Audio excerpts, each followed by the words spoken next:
ಎಲ್ಲರಿಗೂ ನಮಸ್ಕಾರ, welcome back to the new video. So ನಾವು ಲಾಸ್ಟ್ ವಿಡಿಯೋದಲ್ಲಿ ಬಾಳೆಲೆಯಲ್ಲಿ ತಿನ್ನೋದ್ರಿಂದ ಏನೇನು ಸೈಂಟಿಫಿಕ್ ಬೆನಿಫಿಟ್ಸ್ ಇದೆ ಅಂತ ತಿಳ್ಕೊಂಡಿದ್ವಿ. ಇವತ್ತಿನ ವಿಡಿಯೋದಲ್ಲಿ ನಾವು ದೀಪ ಹಚ್ಚೋದ್ರಿಂದ ಏನೇನು ಬೆನಿಫಿಟ್ಸ್ ಇದೆ ಅಂತ ತಿಳ್ಕೊಳ್ಳೋಣ.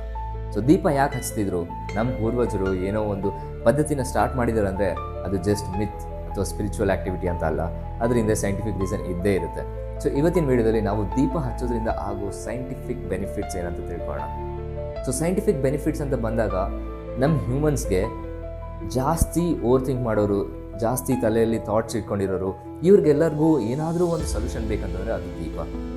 ಯಾಕಂತಂದರೆ ದೀಪ ಹಚ್ಚೋದ್ರಿಂದ ಆ ಫೈರ್ನ ಎಡ್ಜ್ ನೋಡೋದ್ರಿಂದ, ಆ ಫೈರ್ ಅಂದರೆ ಅದು ದೀಪದ್ದು ಹೀಟ್ ತಾಕ್ಸ್ಕೊಳೋದ್ರಿಂದ ನಮ್ಮ ಮೈಂಡಲ್ಲಿ, ನಮ್ಮ ಬಾಡಿಯಲ್ಲಿ ಇರೋ ನೆಗೆಟಿವ್ ಎನರ್ಜಿ ಎಲ್ಲ ಹೋಗುತ್ತೆ. ಆ್ಯಂಡ್ ಅದ್ರ ಜೊತೆಗೆ ನಮ್ಮ ಫೋಕಸ್ ಮತ್ತು ಕಾನ್ಸಂಟ್ರೇಷನ್ ಇಂಪ್ರೂವ್ ಆಗುತ್ತೆ. ಸೊ ಇದೇ ಸೈಂಟಿಫಿಕ್ ರೀಸನ್. ಆ್ಯಂಡ್ ಇವಾಗ ಹ್ಯೂಮನ್ಸಿನ ಬಿಟ್ಟರೆ ದೇವ್ರಿಗೆ ಹೂಕ್ಕಿಂತ ಜಾಸ್ತಿ ಇಷ್ಟ ಆಗೋದು ಏನಂತಂದರೆ ಅದು ದೀಪ.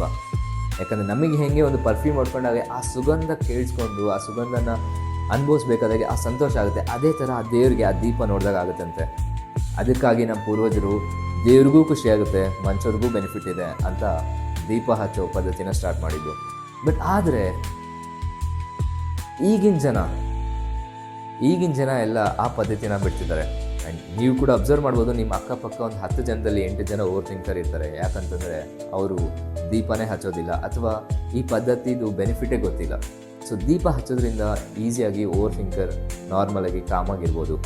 ಆ್ಯಂಡ್ ಬೇರೆ ದೇಶದಲ್ಲಿ ಇದನ್ನು ದೀಪದ್ದು ಒಂದು ಥೆರಪಿನೇ ಸ್ಟಾರ್ಟ್ ಮಾಡ್ಕೊಂಡಿದ್ದಾರೆ. ಬಟ್ ಆದರೆ ನಮ್ಮ ಪೂರ್ವಜರು ಸಾವಿರಾರು ವರ್ಷದಿಂದ, ಲಕ್ಷಾಂತರ ವರ್ಷದಿಂದ ಈ ಪದ್ಧತಿನ ಫಾಲೋ ಮಾಡ್ಕೊಂಡು ಬರ್ತಿದ್ದಾರೆ. ಸೊ ಎಸ್, ಇದೇ ಥರ ನಿಮಗೆ ಮತ್ತೆ ಹೊಸ ವೀಡಿಯೋಸ್ ಬೇಕು ಅಂತಂದರೆ ಈ ವಿಡಿಯೋನ ಲೈಕ್ ಮಾಡ್ತಾಯಿರಿ, ಸಬ್ಸ್ಕ್ರೈಬ್ ಮಾಡಿ. ಆ್ಯಂಡ್ ಹಾಗೆ ಇಷ್ಟ ಆದರೆ ಶೇರ್ ಕೂಡ ಮಾಡಿ ನಿಮ್ಮ ಫ್ರೆಂಡ್ಸ್ ಮತ್ತು ಫ್ಯಾಮಿಲಿ ಮೆಂಬರ್ಸ್ಗೆ. Thank you.